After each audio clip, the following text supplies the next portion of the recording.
hello' everyone এতিয়া ভাত বনাবলৈ আহিলোঁ পাকঘৰলৈ বস্তু কেইটামান চিজিল কৰি ল'লোঁ আৰু আজি ভাবিছোঁ পিটিকাই বনাম সকলোখিনি ৰেডি কৰি ল'লোঁ ইয়াৰ প্ৰেছাৰটো উঠাই দিছোঁ বইল হ'বলৈ আৰু মচুন্দৰী অলপ ছিঙি আনিলোঁগৈ টাবতে লাগি থকা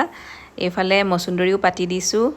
নহৰুৰ সৈতে অকণমান পানী দি মাছো ফ্ৰাই কৰি এনেদৰে পুৰি লৈছোঁ লগতে আৰু কি পিটিকা বনাম আপোনালোকক দেখুৱাম এয়া কাচকলৰ পিটিকা বনালোঁ হৈয়ে গ'ল নিমখ কেঁচা জলকীয়া ধনিয়া পাত দি বনাইছোঁ জেনেৰেলি যিখিনি দিয়া হয় আৰু লগতে এয়া বনাইছোঁ আলু আৰু ডিমৰ পিটিকা এইফালে আহিছে এতিয়া ৰঙালাওৰ পিটিকা আৰু এয়া হৈছে কচু দাইলতে বইল কৰি থৈছিলোঁ কচুৰ পিটিকা লগতে বেঙেনা ফ্ৰাই কৰিছিলোঁ ফ্ৰাই কৰি এতিয়া পিটিকা কৰিছোঁ লগতে মাছটো গুচাই লৈছোঁ কাইট মাছৰ পিটিকা এইফালে হৈছে মচুন্দৰী পিটিকা আৰু তেনেদৰে আজি 7 বিধমান পিটিকাৰে ৰেডি কৰি ল'লোঁ দুপৰীয়াৰ ভাত সাজ